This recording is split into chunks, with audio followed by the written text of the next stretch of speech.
Muy buenos días, bienvenidos a Una Mirada al Día. Soy Luciano Reboredo y con Ángel Delgado analizaremos, como hacemos todos los días, los acontecimientos que suceden en la escena política nacional. El día de hoy hemos adelantado nuestro horario para poder dejar espacio a la transmisión que haremos en nuestras redes sociales de la elección de la nueva mesa directiva del Congreso. Sin embargo, hay una serie de acontecimientos que comentar el día de hoy, al margen de la importante elección que sucederá en el Congreso de la República. Y Ángel, te planteo como primer tema de comentario el hecho que hoy se cumplen 30 años de la captura del sanguinario terrorista Abimael Guzmán Reynoso. ¿No? Un día como hoy, hace 30 años, recibimos la noticia de su captura y fue un hito que cambió la historia y el sentimiento de los peruanos en muchos aspectos, ¿no? Entonces, hoy se conmemora esa fecha y por supuesto que es un tema a comentar. Sí, efectivamente, en primer lugar, muy buenos días a todos los amigos en este programa especial, toda vez que vamos a transmitir y dar algunos comentarios sobre la elección de la mesa directiva, que también tiene una importancia sustantiva porque se está jugando ni más ni menos la posibilidad que el Congreso se mantenga en el campo de la democracia y por lo tanto sea una valla a los arrestos gubernamentales de querer imponer una dictadura en el país, o de lo contrario, el Congreso va a cambiar de dirección y va a ser una herramienta que coadyuve al Poder Ejecutivo en la política que todos conocemos. Por eso es importante. Pero no quería dejar de opinar sobre la pregunta que el día de hoy se cumple, vean ustedes, 3 décadas. Hace 30 años nuestra Policía Nacional, especialmente el grupo denominado el GEIN, un grupo especializado, que con mucha sapiencia, con mucha capacidad, pocos recursos y una extraordinaria paciencia, logró capturar a Ismael Guzmán y a la cúpula de Sendero Luminoso, desbaratando para siempre a esta organización que había puesto en vilo a toda la sociedad peruana con sus actos terroristas, con el baño de sangre que llevó en muchas partes del país. No solamente en la Sierra Central, donde la muerte de campesinos y personas vulnerables fue una atrocidad permanente, sino tuvo la osadía de llevar esta violencia al propio Lima, donde el hecho más grave, como todos recordamos, fue este coche bomba que se puso en la calle Tarata, un objetivo civil, matando a gente que ni siquiera tenía que ver con la cuestión pública, no eran ni policías ni militares, pero la besanía de Sendero Luminoso lo llevaba a atacar al conjunto de la sociedad. Era tal el odio que él tenía en frente a aquellos que no comulgaban con sus ideas extremistas, que lo llevaba a la comisión de estos actos de genocidio, estos actos terribles. Y entonces se produjo pues este hecho fundamental que cambió la historia del país, porque salimos de un chantaje que estuvo durante casi una década presionando constantemente sobre la política peruana, haciendo que los recursos se desviaran no para atender las demandas, sino para poder enfrentar el peligro que significaba Sendero Luminoso. Y por supuesto la sensación de terror que se, uh, que se asentó en muchos peruanos, sobre todo aquellos que no tenían ninguna capacidad de defensa, y esto entonces fue un triunfo de la democracia, del Estado de Derecho y de la policía especializada, porque esta captura se hizo, mira tú, de forma limpia, en base a una labor de inteligencia, sin que corriera un solo tiro y sin que se tuviera que lamentar víctima alguna. Esto hay que decirlo con todas sus letras, porque en otros países, sobre todo en los años 60 y 70, las políticas para enfrentar a la izquierda, al comunismo, llevaban a actos represivos generalizados, a golpes de Estado que, por ejemplo, ensangrentaron a los pueblos y que por seguir a algunos comunistas mataban pues al conjunto. Este tipo de guerra sucia como política institucionalizada no aconteció en el Perú.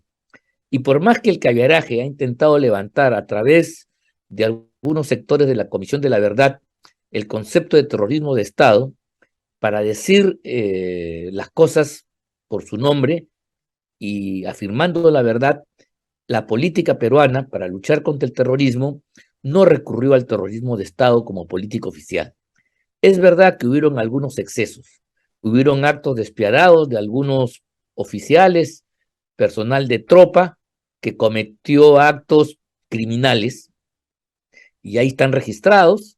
La Comisión de la Verdad los detectó y el Poder Judicial cumplió su tarea de procesarlos y darle la sanción correspondiente, porque el Perú siempre entendió que la lucha contra estos infames no podía ser usando un terror de otro tipo.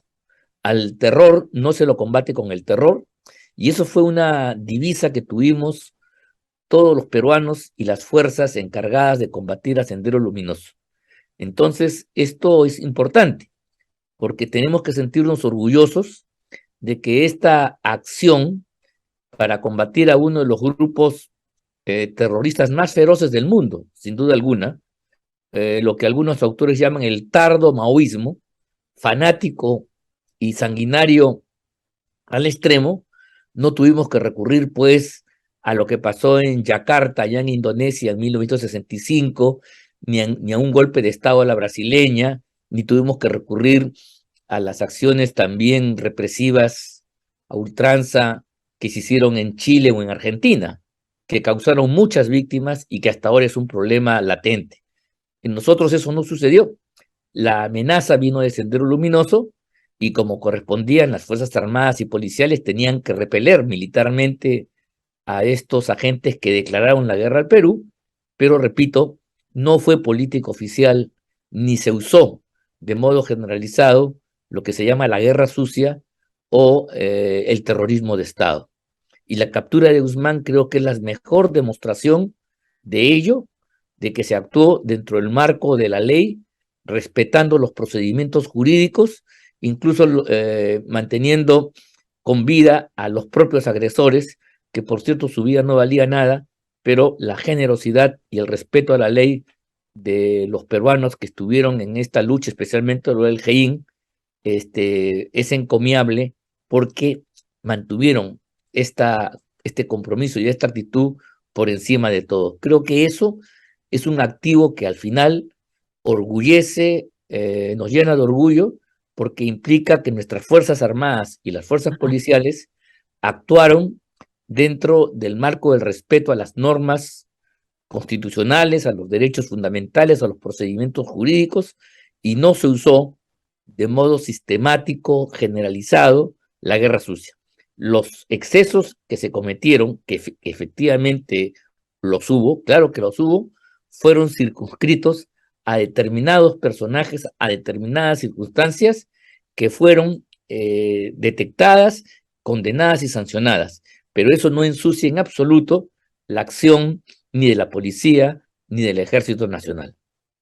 Muy importante lo que comentas, Ángel, y tan importante como lo que tú dices es dar a conocer este asunto a las nuevas generaciones. Porque uno se acostumbra muy rápido a la tranquilidad, a la comodidad, al bienestar y olvida estas cosas, ¿no? Entonces han pasado 30 y hasta 40 años de cuando empezó este desastre para el país, que costó tantos miles de muertes de inocentes, y muchos jóvenes hoy desconocen la realidad de lo que significó para toda una generación o varias generaciones de peruanos sufrir en carne propia este ataque sanguinario, estas bombas en cualquier lugar de la ciudad, esta incapacidad de vivir en libertad porque estábamos a merced de un grupo sanguinario, violento y asesino, ¿no? Y entonces es muy importante que cuando se recuerdan estas fechas que son hitos en la historia, también se recuerde la realidad y se difunda.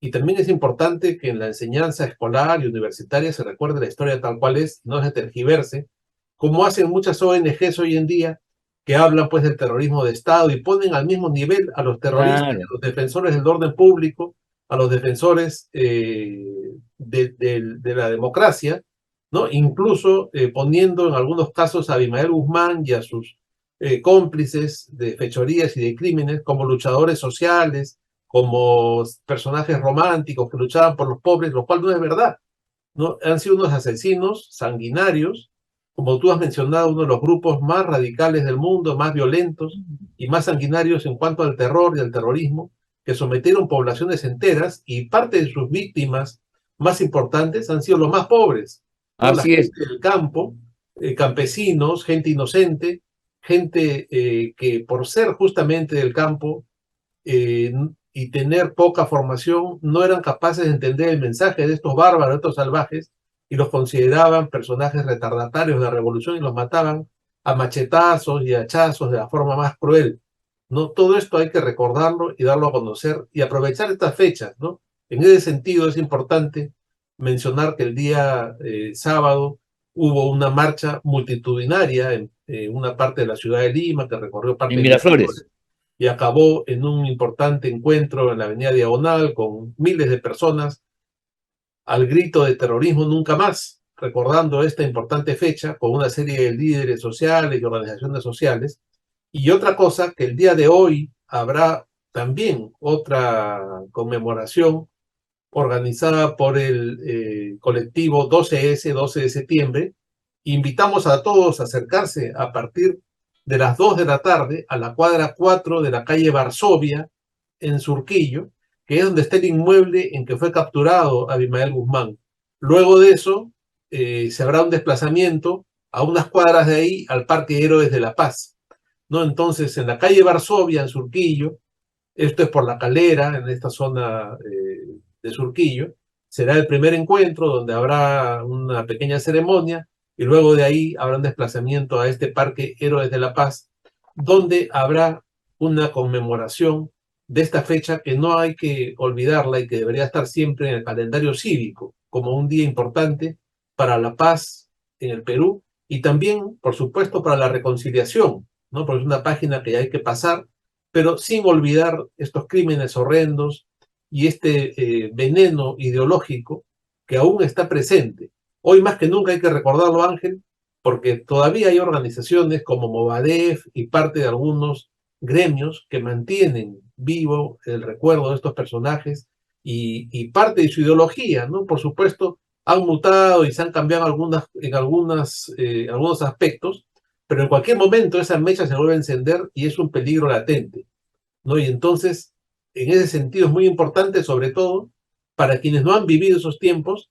recordarles permanentemente y enseñarles y contarles de qué se trató. Esta fecha que sirva como un recordatorio de lo que fue esa etapa triste y oscura en la historia del Perú. Pero es verdad, pero también fue una historia en la cual los peruanos supimos salir adelante con métodos correctos dentro del marco de la ley, dentro del respeto ciudadano, cumpliendo los procedimientos jurídicos, llevando a los cabecillas criminales a ser juzgados. No hubo aquí ningún tipo de ejecución fuera del proceso judicial, no hubo ningún exceso. Se cumplió la captura de estos personajes sanguinarios, todos ellos, con una delicadeza que solamente la democracia, como régimen superior, éticamente superior a las prácticas terroristas, comunistas, etcétera, puede tener. Y eso yo creo que hay que decirlo para que los jóvenes del futuro entiendan lo que significa la fortaleza de la democracia y el utilizar los mecanismos judiciales y policiales enmarcados en el marco de la ley y la Constitución para poder enfrentar los problemas que podamos tener. Creo que esto es muy importante porque en otros tiempos, en otros países, de aquí nomás, América, se han usado métodos violentos, métodos que en muchos casos ha significado la muerte indiscriminada en mucha gente que ni siquiera tenía que ver en el asunto y que por conexiones o por errores fueron sacrificadas por la acción de las Fuerzas Armadas en su acción represiva. En el caso peruano, eso no sucedió y cuando hubo algún brote de ello, eso ha sido objeto de la denuncia correspondiente y la sanción judicial que le corresponde en su momento.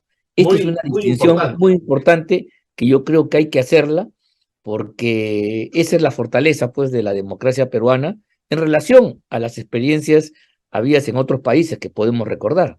Sí, muy importante. Muy importante lo que mencionas. Muy cerca, acá en Chile, en Argentina, las cosas Argentina, son muy diferentes. Brasil, ¿no? Y Brasil, claro, claro que sí. Eso, y claro, por supuesto, que hay ONGs que olvidan este asunto y que tratan de enlodar la lucha antisubversiva en el Perú. Sin embargo, es muy importante lo que tú mencionas y es muy fácil de comprobar y de mencionar las cifras y los informes, incluso de la Comisión de la Verdad, si se sabe Claro, usar adecuadamente, son claro. la demostración de lo que tú estás diciendo. Así es, así es, así es, así es. Por eso aquí no hay que pensar de que el terrorismo tiene como justificación una pobreza, la pobreza estructural. Esa es una falacia. O sea, esa es una forma de justificar lo injustificable y la violencia. La violencia de Sendero nació de una concepción ideológica, porque, mira, han sido muchos en la historia del Perú los que se han rebelado contra las injusticias, pero lo han hecho usando métodos correctos. Incluso vamos a recordar al partido aprista en una época, digamos, donde las condiciones democráticas no estaban asentadas, también se rebeló contra la injusticia y sufrió una represión, pero no usó nunca los métodos terroristas, no llevó a la insanía de Sendero Luminoso. ¿Te das cuenta? Claro. Eso hay que decirlo con todas sus letras, porque de lo contrario nos confundimos. Ah, no, la pobreza estructural del país es lo que causa. No, no es cierto. Bueno, que hay pobreza en el Perú, por cierto, pero esa no es la causa. La causa es una comprensión de la misma a partir de un lente ideológico que te lleva a justificar los atentados terroristas y una violencia indiscriminada y sangrienta. Claro, porque si de por sí la pobreza generase violencia y terrorismo, habría terrorismo en muchos otros países, cosa que En no todo sucede. sitio Es, estaríamos en una permanente guerra. claro, por supuesto que tiene una raíz ideológica Así es. y eso es muy importante también resaltarlo.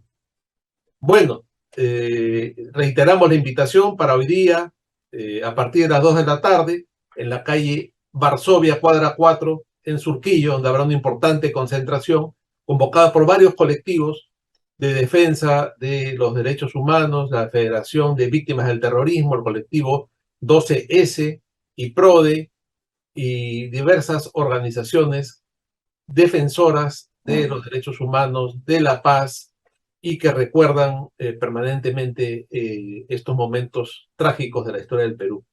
Cambiando de tema, Ángel, el día de hoy, en un momento ya, será la elección del nuevo presidente del Congreso.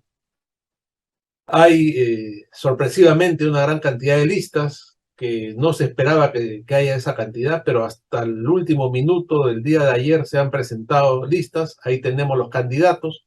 Son 6, ¿no? Por supuesto que se menciona mucho más a Williams y a Bellido, ¿no? Como que son los principales. Sin embargo, José Elías de Podemos Perú, Aragón de Acción Popular, Carlos Ceballos de Integridad y Desarrollo, Balcázar de Perú Bicentenario, completan este sexteto de candidatos que nos han sorprendido a todos, ¿no? Y que hacen que sea un poco impredecible la elección. Probablemente, bueno, sin probablemente, lo más seguro es que habrá una segunda vuelta y que en esta segunda vuelta eh, también lo más probable es que esté Williams y no sabemos quién será el otro, ¿no? Del otro sector. Hay algunas cosas que no se pueden especular, ¿no? Como cuál será el voto de Somos Perú, cuál será el voto de APP. Es un poco difícil en este momento, después de todo lo que ha pasado y después de la crisis política que ha habido, que ocasionó y que ya hemos comentado suficientemente en el programa, la caída de la señora Camones y la Sí, falta de un buen manejo de este asunto, nos pone sí, ahora en esta situación realmente límite, ¿no? Una así es. situación de crisis que vamos a ver cómo se resuelve en las próximas horas y que por supuesto transmitiremos también la elección por nuestras páginas y nuestras redes sociales. Sí, sin duda alguna, como dijimos en un programa anterior, el resultado, pues, de haber provocado la caída de Camones abre un rango, un espacio de incertidumbre. Mira tú, el hecho que haya 6 candidatos asegura casi inexorablemente la existencia de una segunda votación, va a haber una segunda vuelta. Claro, Imposible que con 6 candidatos alguno de ellos alcance la mayoría absoluta. Entonces van a tener que ir a una segunda vuelta. Y yo tengo la impresión que esta es una maniobra.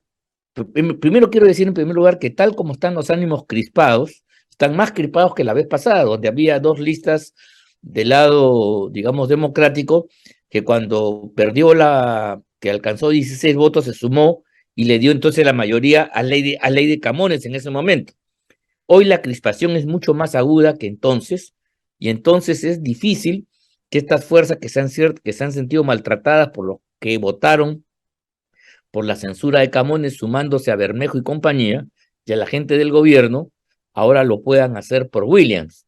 Entonces lo de Williams no es una cosa que esté segura. Yo quisiera que Williams sea, y ojalá podamos mañana, pasado mañana, ¿no? Mañana estar comentando el triunfo de Williams, que sería realmente una ratificación del compromiso democrático del Congreso al servicio de la República contra los arrestos de un gobierno que tiene vocación totalitaria y extremista. Quisiéramos nosotros que eso suceda, pero la verdad es, a la luz de los acontecimientos, otra vez estamos en rifa, otra vez están jugando las cosas y va a depender de muchas circunstancias. Yo tengo la impresión que los 5 candidatos que están postulando, saco ahí a Williams, están haciendo una especie de equality, de elección primaria. Una primaria. Sí. Entonces, van a ver quién de ellos es el que tiene más votos y puede ser de que todos estos al final se sumen para darle sus preferencias al candidato de este sector, con lo cual, mira tú, podría ganar, porque mira, tú tienes candidato de Podemos, o sea, Podemos no va a votar por Williams, tienes tú los candidatos de Acción Popular, ¿no? Acción Popular está dividido y no sabemos cómo lo va a hacer Somos Perú, que creo que Somos Perú estaría alineado con la tercera lista, ¿no? Que ahora finalmente uno no termina de reconocer todas las bancadas y no sabemos cómo va a votar pues el partido de Acuña. Si esas fuerzas no votan por Williams, Williams se quedaría con los votos de Renovación Popular, que han sido disminuidos ahora, con los votos de Avanza País, que también ahí hay una ruptura, Y Fuerza viene de Popular. atrás, y los votos, eso sí, en bloque del Fujimorismo, que son 24. Pero ponle tú 10-10, sería 44 votos en la mejor hipótesis, y con eso no alcanzan. Necesitarían tener votos de otros lados.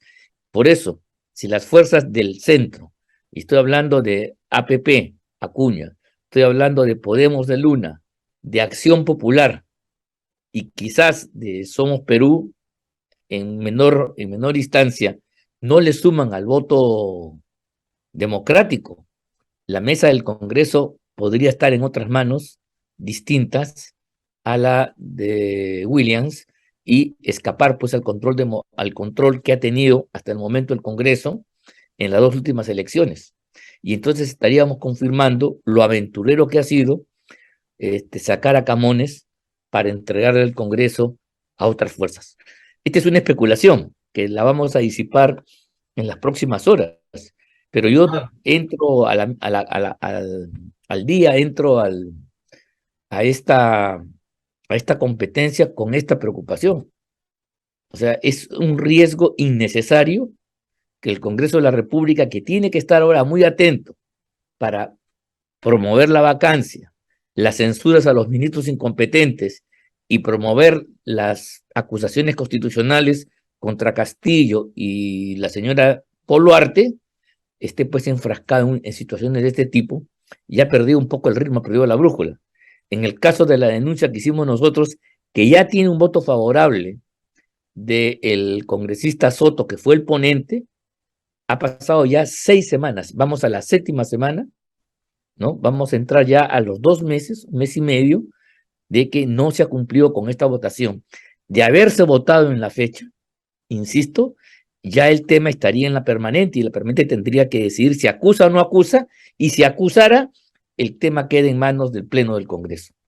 Mira tú el tiempo que se está perdiendo por este tipo de dilaciones y maniobras que yo francamente no termino de entender, y cuando me pongo a buscarle una explicación, me nace una indignación porque veo cómo eh, se desperdician las oportunidades, se pierden esfuerzos y no se concluye algo que es clamor de todos los ciudadanos, poner punto final a la pesadilla que que nos asola desde el 28 de julio del año pasado. Sí, claro, hemos llegado a un punto inexplicable de crisis y de riesgo y de peligro por una falta de manejo, por una necedad, Por ¿no?, mil cosas, por mil de los cosas. parlamentarios. Y mira tú el riesgo que estamos corriendo ahora, totalmente innecesario, injustificable y que se pudo haber evitado de mil maneras, ¿no? Sin embargo, ahora estamos en esta crisis. Vamos a ver, yo creo que acá, una vez más, APP tiene un peso importantísimo y vamos a saber de qué lado inclina la balanza, ¿no? Con quién está más molesto, por decirlo de alguna manera, un poco simple, ¿no? Pero, o, ¿qué le ha molestado más? ¿El voto de cierto sector de parlamentarios del lado democrático, del centro y la derecha que votó por la censura, o la censura propuesta Bermejo. por la izquierda, ¿no?, y por Bermejo? Ahí Sí, vamos a pues, saber a qué es lado se verdad, va. va a ser dos odios, dos rencores que guarda, aunque yo escuchaba a Camones muy dura, dice que es imperdonable lo que le ha hecho Renovación Popular y Avanza País. Ahí se Sí, ha producido pues, una fisura muy grande, muy fuerte, que ya estaba presente en julio, en la primera votación, a fines de julio de este año. O sea, no ha pasado 2 meses y estamos en una situación no parecida, sino agravada. claro, Mayor tensión o una la mayor diferencia, candidatura, con mayor acrimonia, con mayores rencores y resentimientos entre estas bancadas. la primera torpeza fue haber insistido en la candidatura de la señora Echaíz en un momento innecesario, tú recordarás lo que he Totalmente. comentado, y ahora haber votado por la censura. Entonces la cosa no está nada bien, ¿no? No hay unas buenas relaciones, lo que puede terminar costándole muy caro al país, lamentablemente. Eso sería terrible. Espero que no tengamos que comentar el martes, mañana, un resultado de esta naturaleza. Pero yo sí quiero decir que antes de la votación expreso una preocupación que debe ser la de muchos peruanos, de muchos demócratas, que no podemos nosotros transigir con estas veleidades del Congreso, cómo se comportan nuestros representantes democráticos, poniendo en riesgo la posición del Congreso.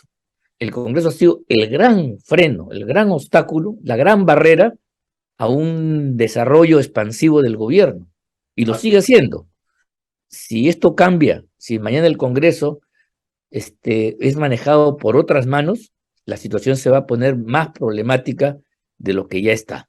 así es, así es. Es el último reducto democrático, el último espacio que nos queda donde se puede, a pesar de todo, A pesar de todo. defender Así es. los valores republicanos, defender Así es.